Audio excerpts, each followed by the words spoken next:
मोदी जी जो हैं, जो प्राइम मिनिस्टर इंडिया के, वो जंगल में उनकी पिक्चर्स आ रही थी कि वाइल्ड लाइफ जो है उसमें वो गए थे, प्रमोट भी किया है काफी उन्होंने। और वहां पे तो भाई वो ये सारे चीजें तो होती है ना, जब जाहिर है आपको आपके पास आपकी इकोनॉमी ठीक हो। हाँ, हमारे जो अमीरुल मोमिनीन ने उनको तो एशियन टाइगर का नाम दे दिया है, टाइटल दे दिया उनका, वो वाकई है, उनको नेटो की मेंबरशिप मिल रही है।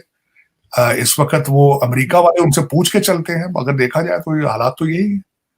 तो इस वक्त वो जिन तरक्कियों पे हैं, आपके लिए तो जो मर्जी करें जी, वो जंगलों में जाके जाए, जिस मर्जी चीज को प्रमोट करें वो कर सकते हैं। जितनी वहां उनका फ्यूचर ब्राइट है, इकॉनमी स्ट्रांग है वहां पे, तो मैं समझता हूं कि मैं तो क्या क्या कि कई दफा थक चुका हूं कि उनकी नकल ही कर लो, नहीं करते, अब ये क्या करें मेरे ख्याल में। लेकिन ये मैं जरूर कहूंगा आपको कि मोदी जी भारत के लिए अच्छे हैं। मोदी जी ने जो किया है, मैंने आपको कई दफा कहा कि दुनिया में कई नेशनलिस्ट मूवमेंट चली थी, सारी मुंह के बल गिरी हैं, लेकिन एक ही मूवमेंट आज खड़ी है जो मोदी साहब की है, जो वो नेशनलिस्ट मूवमेंट बनाई थी, और उन्होंने भारत को नेशनलिज्म दिया है, जो सबसे बड़ी बात है। मैं समझता हूँ कि बहुत जरूरी होता है तरक्की के लिए आपका कॉन्फिडेंस बूस्ट करना, आपको नेशनलिज्म देना, आपको बताना कि आप दुनिया की एक कामयाब तरीन कौम हो, वो उन्होंने दिया है। हमारे नौजवान मायूस हैं, और भारतीय नौजवान दूसरी साइड पे वो नेशनलिज्म उससे सरचा उससे है। और मैं कल परसों मुझे भारतीय एम्बेसडर जो यहाँ पे वॉशिंगटन डीसी में उनकी स्पीच सुनने का मौका मिला।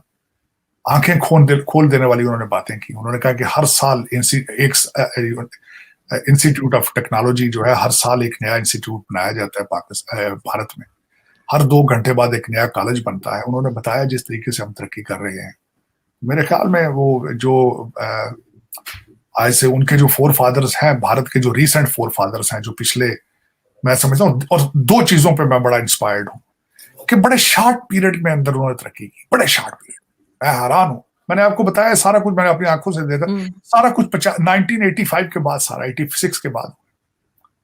लेकिन नेशनलिज्म, लोगों के मैंने किरदार देखे, किरदार साजी हमने तो छोड़ दी ना, अपने तो, हमारे तो फिर वो अब लंदन वासी लोग हैं, खैरात पे चलने वाली कौम है। लेकिन सर हमारे यहाँ सर लोगों का ये भी ख्याल है, बहुत से लोगों का ये कहना है कि जी, बल्कि इमरान खान साहब ने भी ये कहा है कि जी जब अगर उनकी गवर्नमेंट आ गई तो फिर दोबारा से जो ओवरसीज पाकिस्तानीज हैं वो वहां बाहर से डॉलर भेजेंगे। तो आपको लगता है कि रेमिटेंस मिल जाने से मुल्क चलाया जा सकता है, कि सब पाकिस्तानी जो बाहर चले गए या बाहर हैं, जिसमें आप जैसे लोग भी शामिल हैं, क्या उनके पैसे यहाँ भेजने से मुल्क चलाया जा सकता है? गलत बात है। मैं एक बात बताना चाहूंगा, मैं खुद ओवरसीज पाकिस्तान हूँ, लेकिन हमें तो माफी दे दी है खान साहब ने। उन्होंने सिर्फ डॉक्टरों को पिक किया है। आपने उनकी तकरीर नहीं सुनी होगी, खान साहब जब भी पैसों की बात करते हैं, साथ डॉक्टरों की बात करते हैं। उन्होंने कहा डॉक्टर जो लोग पाकिस्तानी हैं वो हमें पैसे देंगे, चलाएंगे। मेरे जैसे जो अनस्किल्ड लोग हैं, देखिए मैं ला करके आया था ना, कुछ स्किल नहीं है, ला तो पाकिस्तान में बच्चा बच्चा करके फिर रहा है वहां पे कोई। जब कानून ही नहीं है तो कानून वकीलों का क्या करेंगे वो। हालांकि मैं तीसरी जनरेशन से इस काम में हूँ। खान साहब ने कहा डॉक्टरों के पैसे चाहिए, इन्हें पैसे। दूसरे जो टैक्सी ड्राइवर ये जो तड़पते फिर रहे हैं, पीटीआई के नक्शे उठा उठा के, जो कहते हैं कि शाफ चली शबाब चली पाक पीटीआई चली, उनको तो उन्होंने माफी दे दी। हाँ, अब मैं ये कहूंगा, खान साहब लोग अपने माँ बाप को पैसे भेजते हैं, आपको थोड़ी भेजते हैं। सबसे पहले आपने हमें जूते मार के वहां से निकाला है, कोई स्किल आपने दी नहीं है। हम यहाँ टैक्सियों में बॉर्डर क्रॉस कर करके पहुंचते हैं, हम कौन सी डिग्रियां लेके आए भारतीयों की तरह? हमारा कौन सा institute of technology, Indian institute of technology है? हमारी तो वहां 6 डिग्रियां लेकर आएंगे, बैचलर के बराबर नहीं समझते।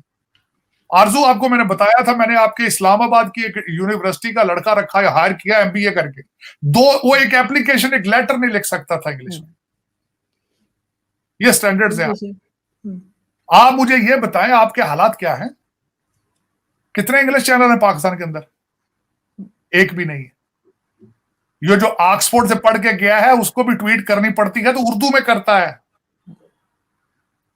तो फिर वही वो उर्दू पढ़ने वाले जब आते हैं यहाँ पे डॉक्टर, तो उनके हालात क्या होते हैं? सर वो तो डिग्री भी नहीं मानी जाती, मेडिकल की डिग्री अक्सर यूनिवर्सिटीज की नहीं, 2-4 के अलावा। हमें बड़ी मुश्किल से इंसान मानते हैं भाई वो, आप कहते हैं डॉक्टर मानेंगे वो? हाँ, ओवरसीज पाकिस्तान देखें, पूरे पाकिस्तान में से एक बंदा है जो कहता है कि हाँ मेरे पास प्लान है, किसी के पास प्लान नहीं। प्लान क्या है? ओवरसीज पाकिस्तानी से आगे पैसे लगाएंगे, भाई प्रॉपर्टियां हमारी कब्जे कर गए आप, जूते मार मार के हमें निकाला वहां से आपने। अब हमारे पैसों पे नजर है, अब हमारे रिटायरमेंट पैकेजों पे नजर है आपकी।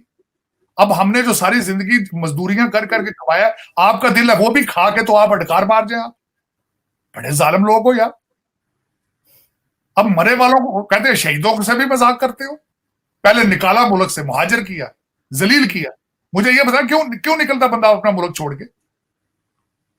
देखे ना, पहले तो आपने हमें दिखाया कि आए पाकिस्तान का मतलब क्या, आए जी इस्लाम दे आपको, फिर जूते मारे ऊपर से हमें भारत से बुला के इकट्ठा करके कहे जी आए पाक इस्लाम दे आपको, टू नेशन थ्योरी दी। जब इकट्ठे हो गए फिर जूते मारे, निकाला वहां से, अपने बच्चे लंदन ले गए हो पढ़ाने के लिए, डाका मारने आते हो, डाका मार के फिर वापस चले जाते हो। अब यहां पे सुकून से आगे बैठे हैं, अब फिर भी तुम्हें ये पसंद नहीं है, अब फिर हमारा गिरेबान फाड़ना चाहते हो। वाह भाई वाह, बड़े बड़े बहुत स्मार्ट हो भाई।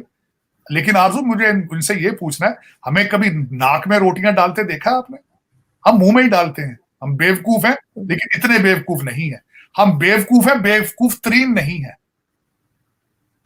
आरजू, ये जो लोग पैसे मजबूरन भेजते हैं क्योंकि उनके माँ बाप है वहां पे, हास्टेज है मुल्क में, आपने उनको दबोच के रखा हुआ है, तो यहां से वो पैसे उनको भेजते हैं, ये समझते हैं शायद हमें भेज रहे हैं। हम भेजते इस तरीके, पूछे इनको ये नशा कहां से? क्योंकि वो डॉलर जाते हैं, डॉलर फौरन संभाल के लंदन भेज देते हैं।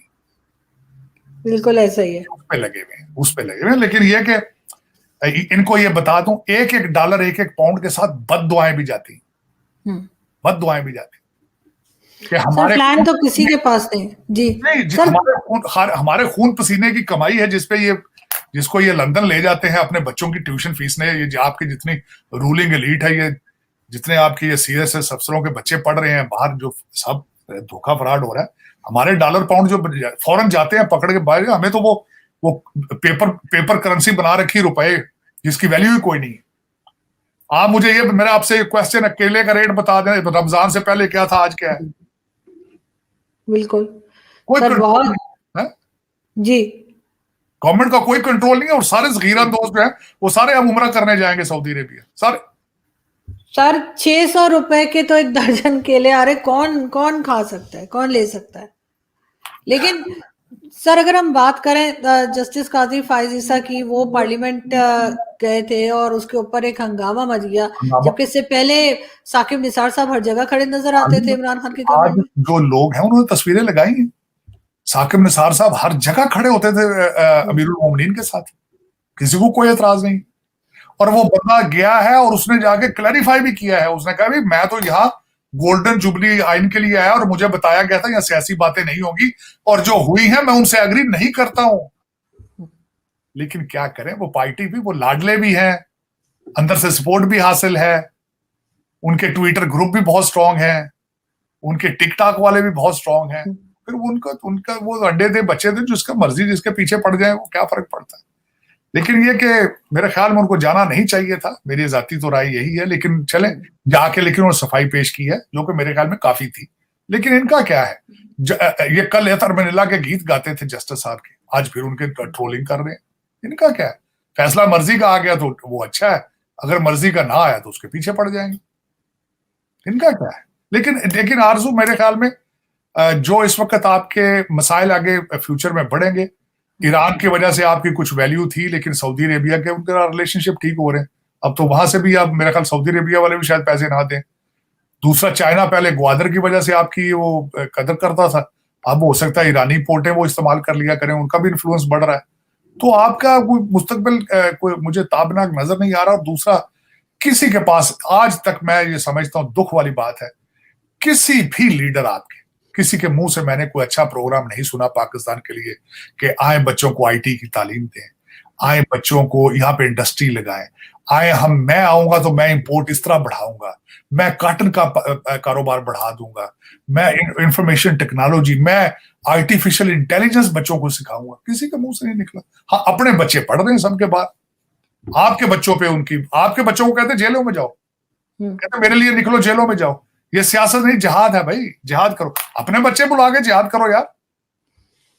बिल्कुल ऐसा ही है सर। लेकिन अभी मरियम नवाज भी उम्रे पे चली गई हैं, नवाज शरीफ साहब भी लंदन से सऊदी अरब पहुंच रहे हैं, क्या कोई नई मीटिंग चल रही है? सऊदी अरब से कुछ मांगने का इरादा है? आप नहीं मांगने का नहीं, आपने बिल्कुल ठीक कहा है। आरजू दर हकीकत सऊदी अरेबिया का पूरा सेटअप चेंज हो रहा है। अमेरिकन ग्रुप को छोड़ के वो रशियन और चाइनीज ग्रुप में जा रहे हैं, तो वहां से नई इंस्ट्रक्शंस उनको दी जाएंगी नवाज शरीफ साहब को। बिल्कुल आपका जो आइडिया है, आपका जो आपने जो गेस लगाया, इसमें सोच है आपकी बहुत मुनासिब है। ये वॉशिंगटन डीसी में मैसेज यही है, क्योंकि अगले दिन हिस्ट्री का सबसे पहली दफा ये हुआ है, जद्दा में इस वक्त रशियन वार प्लेन जो है, शिप कैरियर, वो इस वक्त डॉक्ड है। पहली दफा हिस्ट्री में ये हुआ है कि रशियन शिप जो है, मिलिट्री शिप, वार शिप, वो जद्दा सी पोर्ट के ऊपर खड़ा है। और इसी तनाजर के साथ मियाँ साहब जाएंगे, अपनी नई इंस्ट्रक्शंस लेंगे वहां से पाकिस्तान के मुस्तकबिल के लिए, कि चाइना और अब रशिया के साथ आगे डील किस तरह करना है। क्योंकि अमेरिका जो है वो बेचारा मर्दे बीमार था, पहले ही बीमार था और ज्यादा बीमार हो चुका है। जो बाइडेन साहब के साथ एक बंदा होता है, सारा दिन उनको बताता है कि बड़े मियाँ अब राइट ले लें, अब आगे खड्डा आ गया तो वो राइट ले लेते हैं। वो कहते हैं आगे व्हाइट हाउस है तो वो व्हाइट हाउस चल जाते हैं। ओबामा साहब शिकागो से या पता नहीं डीसी से बैठ के किस तरह लेटरों के ऊपर साइन कर देते हैं, तो हुकूमत इस तरह चल रही है। तो अल्लाह अल्लाह सर अमेरिका में भी खड्डे होते हैं, मैं समझी सिर्फ पाकिस्तान में। खड्डे अब बन गए हैं ना, पहले नहीं थे। 2-2.5 साल में खड्डे बने हैं ना। देखें, जापान भाग गया छोड़ के, वो रशिया से तेल ले रहा है। फ्रांस आज चाइना में बैठा है, यूरोपियन यूनियन वहां बैठा है, ब्राजील भाग गया चाइना के साथ। आपका कौन सा मुल्क बचा? कोई भी नहीं बचा, सारे भाग गए। अब मैं आपको बल्कि एक और बताना चाहता हूँ, सबसे बड़ी बात जो इस वक्त अमेरिका में चल रही, वो पेंटागन के पेपर लीक हो गए, 100 पेपर लीक हो गया। और स्नोडन के बाद कहते हैं सबसे बड़ा इंटेलिजेंस लीकेज हुआ है। और जो रहती सहती इज्जत थी अपने एलाइज की नजरों में, वो भी खत्म हो गई अमेरिका की। क्योंकि इनका सबसे बड़ा, हमेशा ये कहते थे इजराइल की हम सपोर्ट करेंगे, अनकंडीशनल सपोर्ट, कि चाहे जो मर्जी इजराइल करे हम उसके साथ खड़े। आज उसकी भी निकल आई है रिपोर्ट, इनके वो पेपरों में लीक हुई जो पेंटागन की, देखें, और किसी के कोई परेशानी नहीं, फिक्र नहीं है। उसमें रिपोर्ट में ये लिखा है कि इस वक्त जो बीबी नेतन्याहू के खिलाफ वहां जुलूस निकल रहे हैं जुडिशल रिफॉर्म पे, वो मुसाद फंड कर रही है और अमेरिका फंड कर रहा है। बिल्कुल। और दूसरी खबर ये निकल आई है कि इन्होंने अंदर अपने बाहर लोगों को कहते हैं कि यूक्रेन जीत रहा है, अंदर खुद कह रहे हैं उसको, वो तो एयर डिफेंस के उसके तो मिसाइल खत्म हो गए। फिर उसके बाद उस रिपोर्ट में लिखा है कि इजिप्ट जो है वो भी असला रशिया को बेच रहा है, टर्की भी असला रशिया को बेच रहा है। तो इनके तो आइसोलेशन में बेचारे चले गए, इनके तो कोई फिक्र नहीं, वाका नहीं।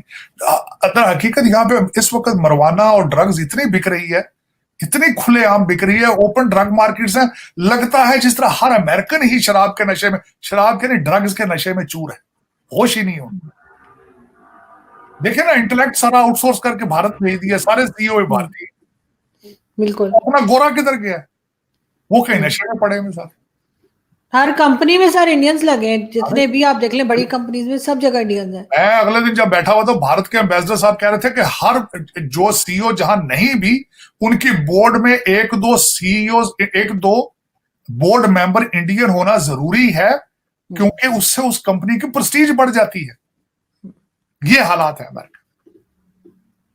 तो फिर अपने गोरे मियां जो है वो क्या नशे में कहीं फिर रहे हैं, गोटे में किसी कोने में बैठे होंगे।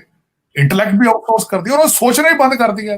पता नहीं क्या बात, कोई ऐसी नजर लगी जब सितंबर 11 हुआ, उसके बाद उठे ही नहीं है। पता नहीं क्या बात है, सो गए बेचारे।